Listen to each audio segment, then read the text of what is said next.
The 1880 U.S. Census captured the turning point where the American workforce shifted toward dependency. For the first time, over half of all active workers relied entirely on hourly wages.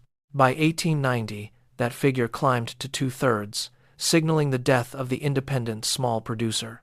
Industrial machinery required massive capital that ordinary families simply could not afford to raise alone. Small farmers found themselves unable to compete with the scale of emerging, massive corporate operations. They abandoned their ancestral land, moving into cities to take up grueling factory labor positions. In the old workshop, the shoemaker owned his leather, his tools, and the finished product. In the factory, he owned nothing. He was merely a cog in a massive machine. Every surplus dollar generated by his labor went directly to shareholders as passive dividend yields. The worker received a fixed hourly wage, while the owners captured all the excess value. But the loss of physical asset ownership was only half of the story of decline.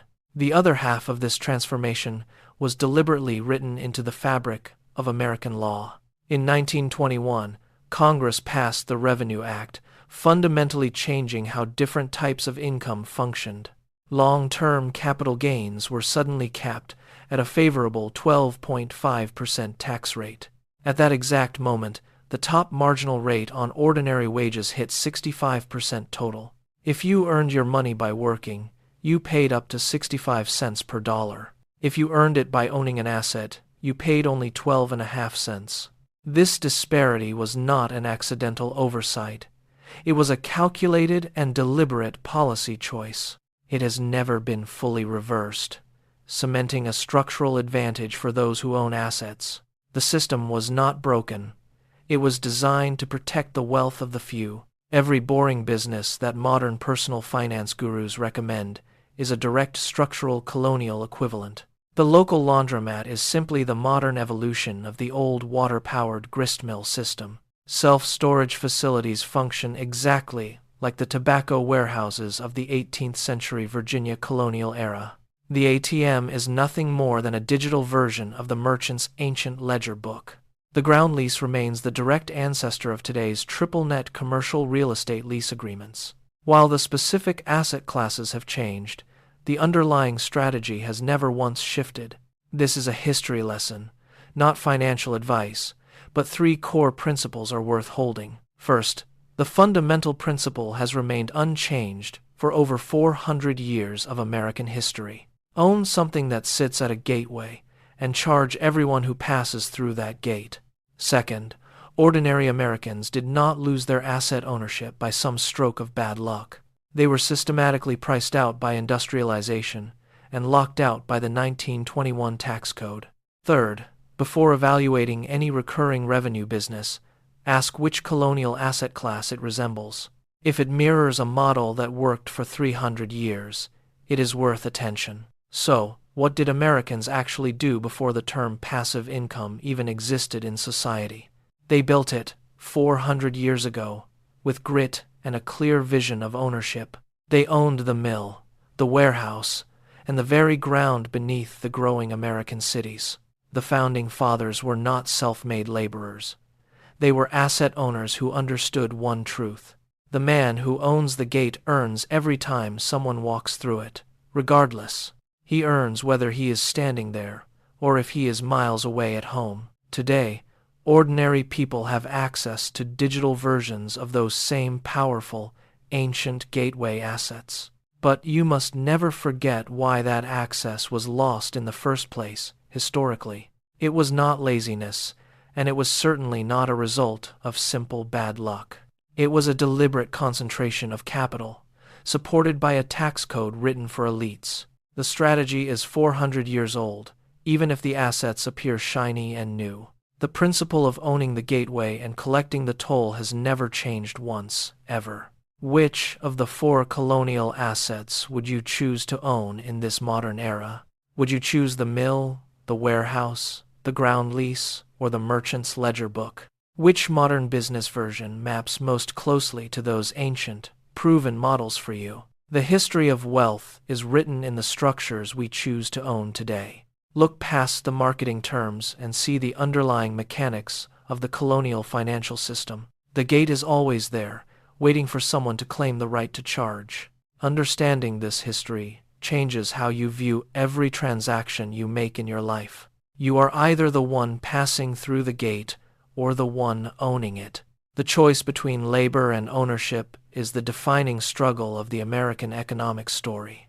Reflect on these structures as you navigate your own path through the modern financial world. The lessons of the past are the keys to understanding the power dynamics of today. Drop your thoughts in the comments below regarding which asset model you find most compelling. I look forward to hearing your perspective on this long history of American wealth, and I will see you in the next one.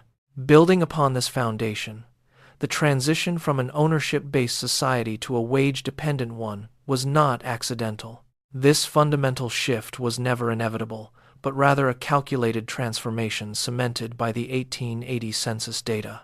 The 1921 tax code further solidified this new reality, effectively locking the working class into a cycle. As rapid industrialization forced families off their ancestral land, they were pushed into the sprawling urban factories. The common man traded the ownership of his essential tools for a fixed, predictable hourly wage instead. Meanwhile, the surplus value generated by his daily labor flowed steadily upward to the waiting corporate shareholders.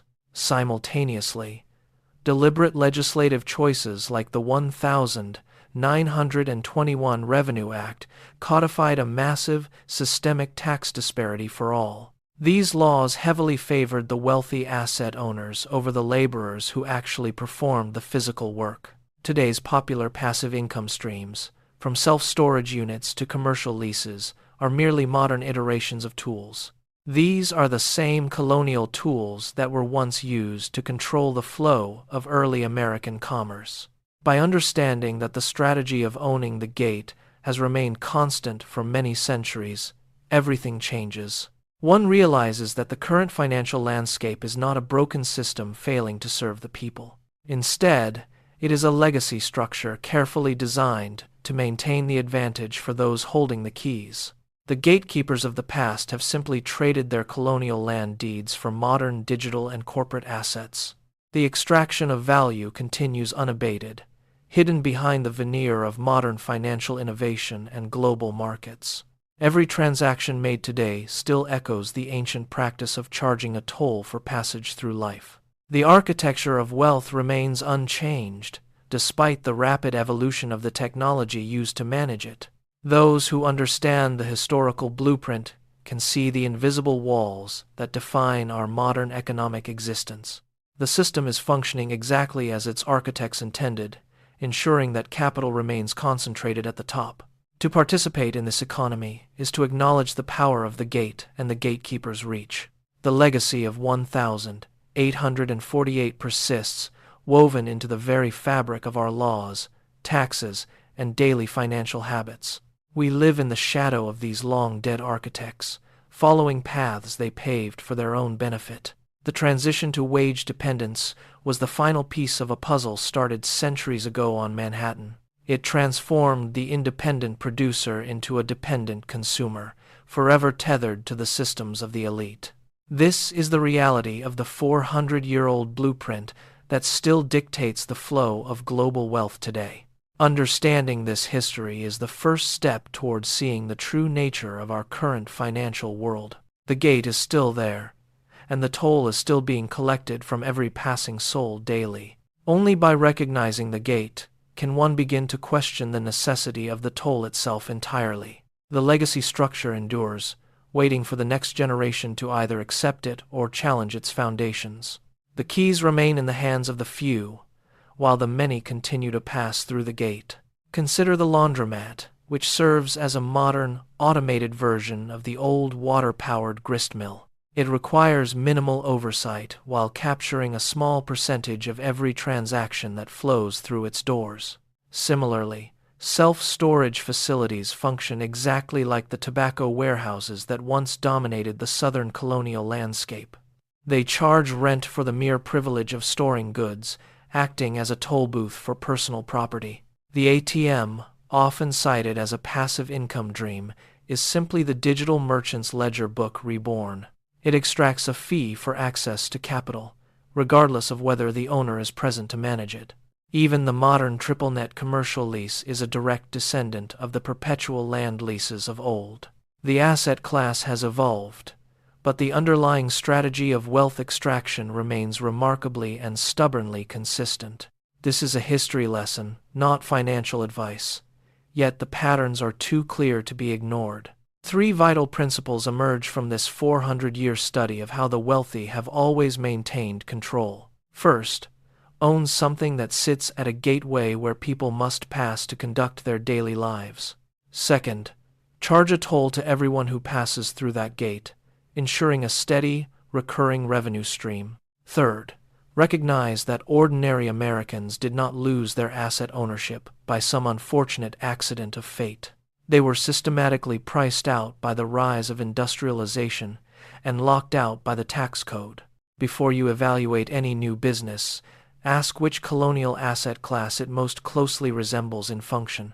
If it mimics a model that has successfully generated wealth for 3 centuries, it is worth attention. So, what did Americans do before the modern concept of passive income was even officially named? They built it, brick by brick, 400 years ago, laying the groundwork for future generations. They owned the mill, the warehouse, and the very ground beneath the growing cities of the nation. The Founding Fathers were not merely self-made laborers, they were strategic asset owners who understood the game. They knew that the man who owns the gate earns every time someone walks through it.